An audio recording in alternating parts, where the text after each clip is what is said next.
In the news today, Samsung and their Exynos chip division going through loads of trouble, but seem to be just coming out the other side. And also, let's just talk about the iPhone SE versus all of the competition, because this phone is going to sell a lot of units. Should you go for it, or is the competition in the Android world giving you better specs overall? Some exciting news from Google and Samsung regarding their team up, and Google using Samsung's Exynos chipsets going forward in some of their flagship phones.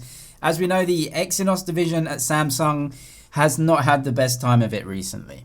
A lot of Samsung customers in Europe and Asia, where Samsung's flagship phones come with Exynos chipsets, are really not happy at the moment. And that's because the Exynos chipset has just fallen so far behind Snapdragon chipsets in terms of performance and battery life overall, top end performance as well. Even though Samsung are selling, for example, the S20 series in different markets at the same price, but there is a big difference between the Exynos and the Snapdragon performance. But Samsung does know this. They're never going to admit this for obvious reasons, because they sell the phones at the same price, but they know it and they are working to correct it. Samsung a while back now decided to completely close its custom CPU core team, and that was really the reason why the chipsets are falling so far behind the Snapdragon chipsets. The custom CPUs that they were making simply weren't as good as the Snapdragon ARM design based CPUs.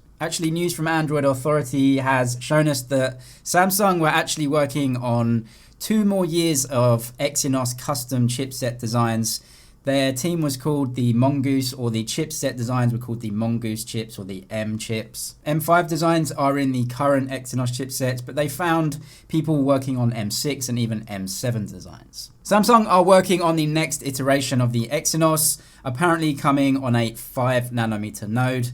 That's compared to the 7nm chipsets that we're getting right now. And no more M custom cores, no more Mongoose cores. They are using ARM designs, which is the same as Apple, Huawei, and Qualcomm do with their Snapdragon chipsets. It was also reported today that Google have just received their first batch of 5nm testers. So they are testing this chipset to put into their flagship devices like phones and tablets. Google are going to be customizing this chipset even further and putting their own ISP on there, which is image signal processor, which is why Google phones have such good image processing. They have their own ISP. We heard all about the rumors that this year's Google may just come with a Snapdragon 765G chipset, which is a mid-range chipset, and not use a flagship chipset at all. That's because Qualcomm are charging an arm and a leg this year for their chipsets, and there are rumors that next year's 875, the next new chipset, will be even more expensive than this year. Things are just getting crazy expensive, and Google have obviously taken the decision that maybe Samsung can give them enough power with hopefully a lower price. The future also looks really bright for Samsung, because with this 5nm technology, the chipset they're producing, this is apparently using ARM designed GPUs as well, but ARM designed GPUs aren't the very best like their CPU designs. And if you're not using Snapdragon, then you can't use their Adreno GPUs. You have to use something else. And so this team up with AMD in the future would create possibly one of the best chipsets in the industry. But it can't happen soon enough, and certainly the next Exynos chipset from Snapdragon is going to be different, is going to be better, and will challenge the Snapdragon chipsets. And we're going to see it first, maybe in a Google phone, maybe in a Google Pixel phone, and certainly as soon as possible in the Galaxy S21 series when that comes as well. So Apple are incredibly adept at navigating the smartphone market.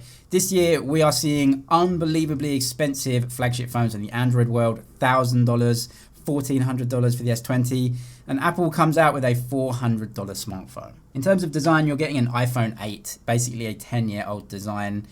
But somehow it's kind of likable, it's very nostalgic, everyone knows where they are with it. For some reason, it just works to have this design, and it's going to be desirable still after all these years. Whereas on the Android side, at this price, you can basically get completely bezel-less phones, massive OLED screens, really high quality screens, under-screen fingerprint sensors. So in terms of design, if that's important for you, certainly the Android world has so many more choices. When it comes to phones in particular, I'm looking at the Xiaomi Mi Note 10 that comes in at a really good price too. and is definitely in the ilk. Maybe the same sort of person would be looking at these two phones. The Mi Note 10 is an amazing package as a smartphone. You get a curved OLED display with an under-screen fingerprint sensor. You also get a penta camera system in this phone. You get 108 megapixels for the main camera. You get an ultra wide and 2 zoom cameras, and that stacks up against the iPhone SE, which just has one camera at the back. The Mi Note 10's screen is also huge in comparison, and also you get a bigger than 5,000 milliamp hour battery. In terms of hardware, the Mi Note 10 for that price is just unbelievable. You're basically paying the money for all of that hardware. Xiaomi virtually make nothing from their hardware sales. However, with the iPhone SE, you're getting the Apple A13 chipset, which is way better than the Snapdragon 730G chipset found in the Mi Note 10. The A13 chipset is super powerful. It's the same as you get in $1,000 phones like the Apple iPhone 11 Pro, Pro Max, and it's going to last a very long time. Not to mention, software is a massive part of this equation, and on the Apple side, you're going to get 5 years maybe of software support on iOS. Certainly at this price, software and updates over a long term is definitely a consideration. Apple also gives you just unbelievable quality in that camera. I know it's only one, but photo and video, you know, everything that you are able to do with that phone is going to be done absolutely amazing. How about the Samsung A51, which comes also at around about $400, and these two phones, they just look so different. The A51 gives you that huge OLED display. It is absolutely massive, 6.5 inches. It's also a Samsung AMOLED panel. It looks so good. You've got just an LCD panel on the iPhone and a tiny 4.7 inch panel at that. If design is something that interests you, it's just not even close comparing these two phones. You also get a quad camera system on the Samsung A51 plus an ultra wide, which is just really useful that you don't get on the Apple device. The macro sensor and the depth sensor, I think, aren't really a big decision maker for me anyway, personally. So again, in the Android world, you just get a much bigger screen, a much better screen overall, a huge battery.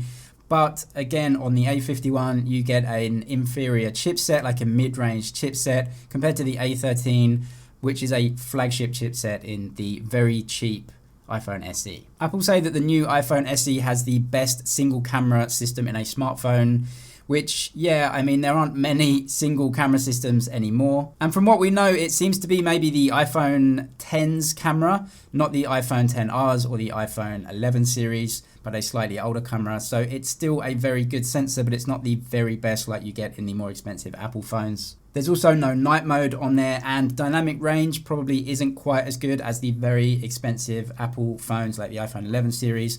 But all in all, you know this is going to be a very good camera. If having an ultra wide is important for you though, there are a plethora of Android phones at this price that give you ultra wide and zoom. The absolute perfect comparison though is the iPhone SE versus the upcoming Pixel 4a from Google. This is literally Android versus iOS from these two brands, and these two phones both at $400. The Pixel 4a really epitomizes everything about Android phones. So you have a bigger screen than the iPhone. It's also an OLED screen with a more modern design, smaller bezels, just a cutout for the front camera. The Pixel 4a isn't released yet, but apparently it is getting a Snapdragon 730 chipset. And it's the same story with Android phones. An amazing design, a more modern design than the iPhone, a bigger screen, but an inferior chipset. The 730 is a good chipset, but it's a mid-range chipset. With this $400 iPhone, you get the best chipset in the smartphone world. The camera differences between these two also will be extremely small. When it comes to stills, Pixel phones are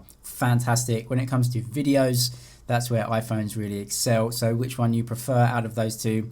These two phones are going to give you such a similar experience. Seems like design goes for the Pixel maybe, it's more modern, but in terms of functions and the results you get, they're really close and exactly the same price. Why would you choose the iPhone SE over the much better hardware options you get in Android?